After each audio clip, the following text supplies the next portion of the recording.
if we let our guard down now, it will have the weapon.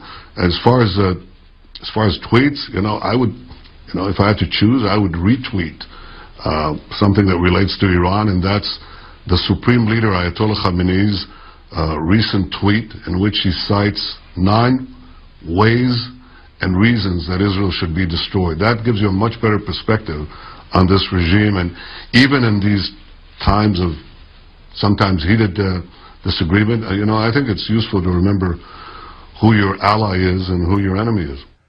Alongside Miranda Khan, J.D. Hayworth back with you on America's Forum. Prime Minister Benjamin Netanyahu on Face the Nation on CBS yesterday, suggesting that President Obama should remember Israel is an ally. Netanyahu referring to a White House tweet last week. In that tweet was a link to an article written by columnist Fareed Zakaria.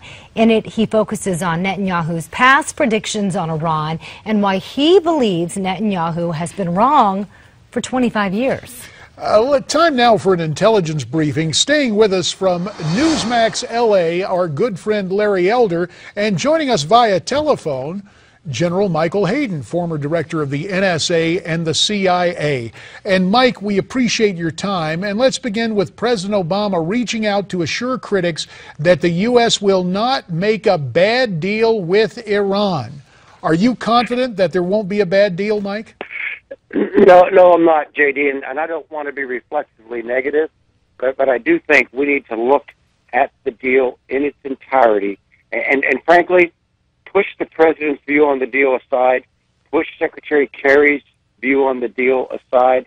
I don't mean to be overly critical, but they've got a track record of saying things that are useful for the moment rather than reflecting the reality. And I would suggest Congress, you and I, go to the permanent government.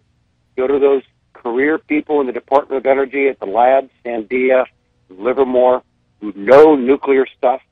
Go to intelligence professionals about Iranian intentions and capabilities and get their answers before we get to yes on the deal. General, what would you have to see in that deal for you to okay that? Well, let me work backward, Miranda, from what it is we think we see now, all right? Number one is that it appears to be a 10-year sunset. And 10 years is not a very long time. So what this creates is that Iran is a nuclear state now and is on the threshold of being a nuclear weapon state for 10 years, and then after 10 years, this goes away. I'm uncomfortable with the number of centrifuges that seems to be the agreed number now, which is 6,500. I'm really uncomfortable with the Iranians not being forced to come clean on their nuclear path. What weaponization activity have they undertaken? They're stiffing the IAEA, the international inspectors, on those questions. And I'm still concerned about what's the fine print with regard to the Iranian facilities at Fordow, where they've got a reactor hull inside a granite mountain, and in Iraq, where they've got a plutonium reactor under construction. So there's a lot to be checked here. General, during this negotiation period, is it not the case that Iran has been cheating? And how far are they, in fact, from getting a bomb? Well, Larry, that's a great question. I mean, cheating is sometimes in the eye of the beholder. Let me, for the purposes of discussion here, just accept the administration's view on this one that no, they've not been cheating. Even if they haven't, Larry, you understand, they have been perfecting their nuclear knowledge during this period. They don't have to cheat to do that. My first NSC meeting with President Obama, I was his CIA chief for a couple of weeks. He asked me how much enriched uranium did the Iranians have, and I said, Mr. President, I actually know the answer to that question, but let me give you a different perspective. There isn't an electron or a neutron at Natanz that's going to ever show up in a nuclear weapon. They're going to build that stuff somewhere else we don't know of yet. What they're building at Natanz is knowledge and confidence and technological know-how. And Larry, even if they didn't cheat, that's been going on since we created the agreed framework a year or two ago. Mike, 20 seconds. Edward Snowden says he's ready to come back to the U.S., but he's worried about getting a fair trial. Your take? I would welcome him back to to the United States. And my first words to him on greeting JD would be, you have the right to remain silent. Fair enough. And Larry, you hang with us, and Mike likewise, because you have the right to answer more questions, General, or at least the opportunity. We will continue our discussion with General Michael Hayden about matters of great import right after this break here on America's Forum. Stay with us.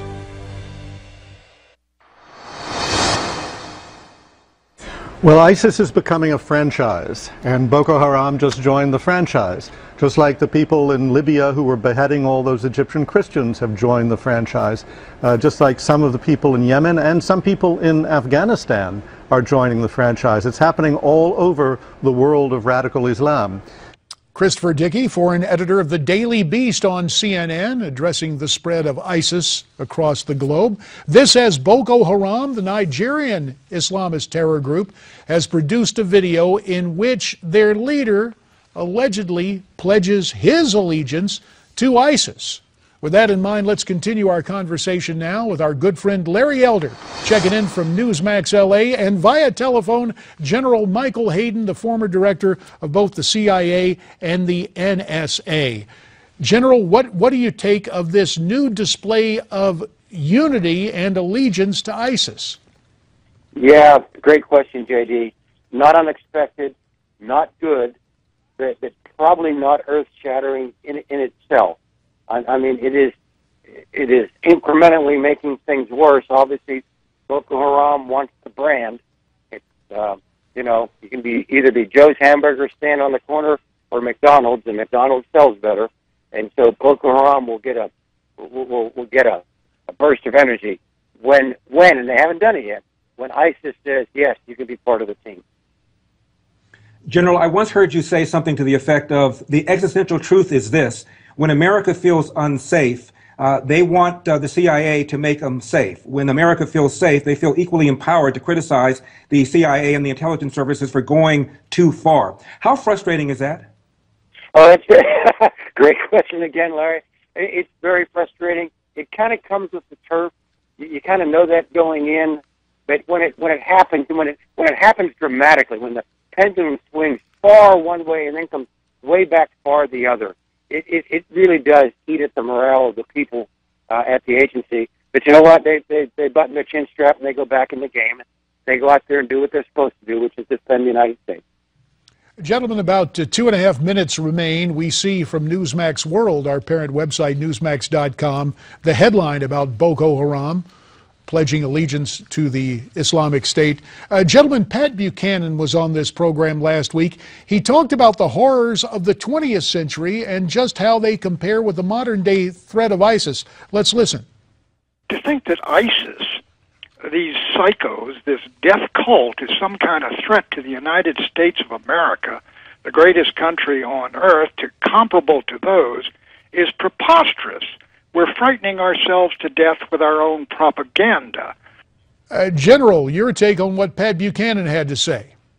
Well, there's an element of truth in there. I wouldn't say it's because of our own propaganda, but ISIS is magnificent in its ability to manipulate our media to heighten the sense of threat we all live under. All that said, they're a dangerous group, and they're doing horrible things, and they aren't doing it in the middle of nowhere, which is kind of like how I described Afghanistan.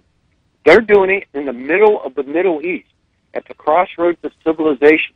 And so to pretend that this can be isolated there and doesn't ultimately affect us, I think is kind of wishful thinking. But JD, I'll add, Al-Qaeda was more interested in going after the far enemy, that's you and me, than ISIS is.